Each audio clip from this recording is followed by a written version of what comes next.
تو مجھے اور آپ کو جگہ جگہ ایمان کی مجلسیں قائم کرنی ہوں گی، ہر مسجد اور گھر اور بازار. ہاں، ہماری تو کوئی مجلس ایمان کی بات سے خالی نہ ہو جس میں اللہ پاک کا ذکر نہ ہو، کوئی مجلس نہ ہو جس میں اللہ کا ذکر نہیں، نبی علیہ السلام پہ درود نہیں. وہ ایسے بیٹھے اٹھ گئے ایسے جیسے مردہ گدھے پہ سے اٹھے ہوں. کیا مطلب؟ مردہ گدھے سے مردار خور جانور اٹھ کے جائیں گے؟ ان کا کچھ بھی نہ بنا. اس لیے کوئی مجلس میری اور آپ کی خالی نہ جائے ایمان کی باتوں سے. گھر میں ہوں چھوٹے چھوٹے بچوں کو ایمان بنے گا تب عمل بنے گا. اگر ایمان کمزور ہوا کبھی نماز پڑھ لے گا کبھی نہیں پڑھے گا، کبھی تکبیر اولیٰ سے پڑھے گا کبھی تکبیر اولیٰ چھوڑ کے جماعت بھی چلی جائے گی، کبھی دکان پہ پڑھ لے گا کبھی گھر میں پڑھ لے گا.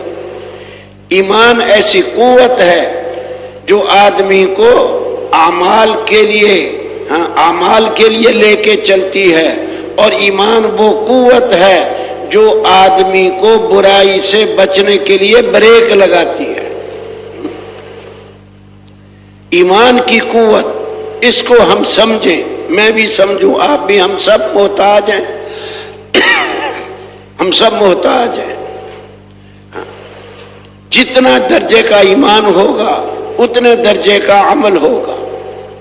ابن عمر رضی اللہ عنہما کہتے ہیں خرج عمر رضی اللہ عنہ الى حائط له فرجع وقد صلى الناس العصر قال انا لله وانا الیہ راجعون فاتتنی صلاة العصر بجماعة اشہدکم ان حائطی علی المساکین صدقہ.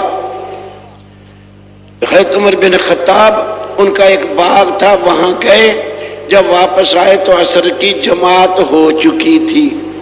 نماز جماعت کے بغیر پڑھنی پڑ گئی. ہاں، کہنے لگے انا للہ و انا الیہ راجعون، میری تو عصر کی جماعت نکل گئی. میں تمہیں گواہ بناتا ہوں کہ میرا یہ باغ مسکینوں پر صدقہ ہے. 2 لاکھ کا وہ باغ بیچا گیا اور اس کی قیمت غریبوں مسکینوں میں تقسیم کر دی گئی.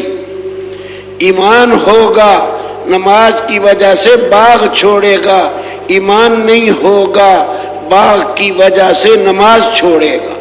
یہ فرق ہے، یہ فرق ہے.